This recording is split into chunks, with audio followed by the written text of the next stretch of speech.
Hello, everyone. In recent years, America has witnessed growing political tensions, but recent events in Minnesota have reignited questions about extremism.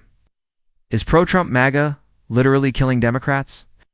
On the Time website, there is a news article with the title, "Why Trump and His Supporters Keep Calling Democrats Fascists," and in the article they say, on August 14th, 2023, Donald Trump and 18 allies, including Rudy Giuliani, were indicted in Georgia. Giuliani responded defiantly, labeling Democrats as fascists, echoing a trend among Republicans, including Trump, who frequently use terms like fascist and Nazi to describe Democrats. Historically, these terms have been associated with far-right ideologies, but Republicans have increasingly classified these groups as left-wing.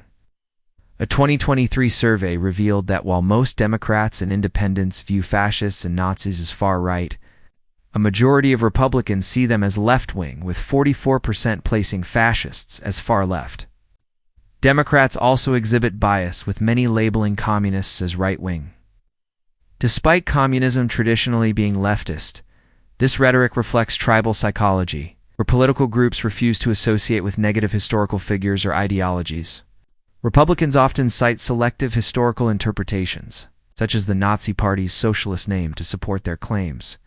Republican leaders are not confusing their audiences, but reinforcing a narrative that positions Democrats as ideological descendants of fascists and Nazis, portraying them as authoritarian and tyrannical leftists. Okay, let's talk about this. You've got Trump and 18 allies getting indicted, and Giuliani fires back, calling Democrats fascists. Seriously? I mean, this isn't even new. Republicans and Democrats have been throwing these heavy words like fascist, Nazi, and even communist at each other for years now. But here's the thing. These words actually mean something, historically. Fascism is tied to far-right authoritarianism, and communism is about as far left as you can go. But nowadays, everyone's just flipping these terms to fit their narrative. Republicans say fascists are left-wing because, hey, the Nazi Party had the word socialist in their name. Like, what? That's such a stretch. It's like saying a cat is a dog, because they both have 4 legs. But let's be real, Democrats do it too. A lot of them label communists as right-wing just to discredit their opponents. It's tribalism at its peak. Both sides are so busy trying to win the argument. They're rewriting history to make the other side look bad. Here's the problem. When politicians and media play this game, nobody learns anything.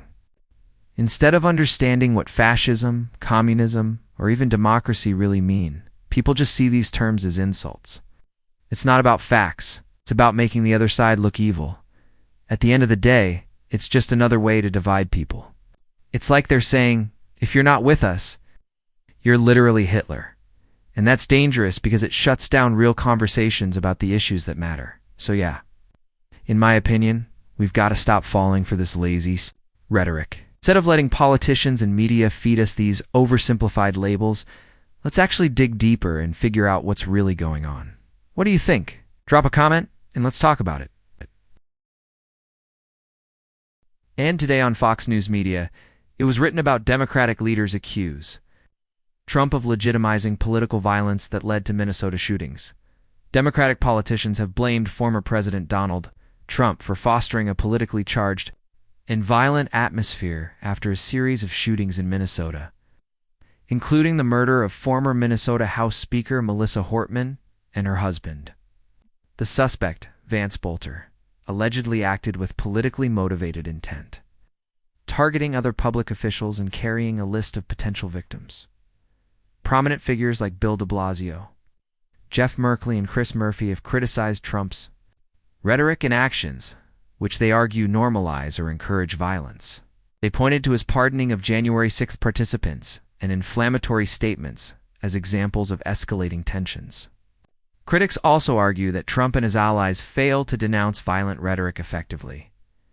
Republicans, including White House spokesperson Abigail Jackson, dismissed these claims, accusing Democrats of exploiting the tragedy for political gain and contributing to divisive rhetoric themselves. The debate underscores the growing concern over political violence in the U.S. and the role of leaders in shaping the national discourse. And let's take a look at this video from Fox News. The first thing we need to do is have our leaders take the temperature down. We're not expecting to see that from President Trump. Unfortunately, he has more than anyone given the permission structure for this reality. And even what we've seen in the last week in Los Angeles, sparked by a kind of state violence, by ICE being extremely aggressive in their approach to immigration enforcement, that created a response from protesters, most of them peaceful, and then, of course, we saw some who were not peaceful, and I want to emphasize that's not acceptable. Protesters being violent is not acceptable either. But there's a cycle here of the most important leadership in the country, both in the words he uses and the actions he's authorizing, creating an environment that's becoming more violent, more conflictual. I don't expect him to change. I do think we can call upon people in the Republican Party to start finding their consciences and take the temperature down in a meaningful way.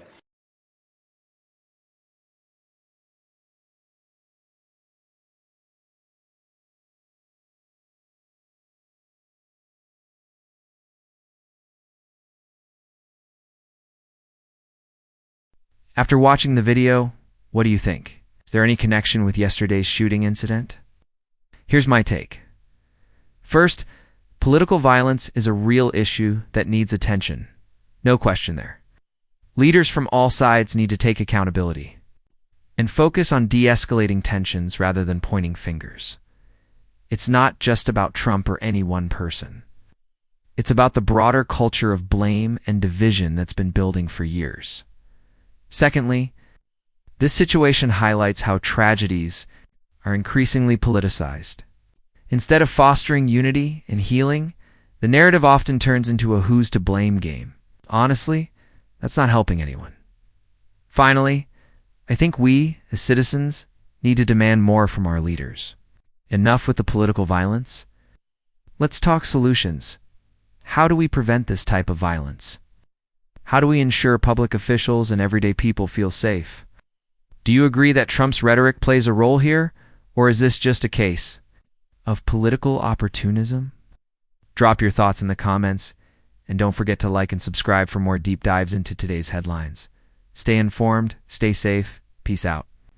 People that don't agree with what's happening. And we want a kind world. We want to take care of each other, our siblings. We're all connected. People are hungry. People are hurting. We need that money in other places. How about funding education? How about feeding people? How about offering health care?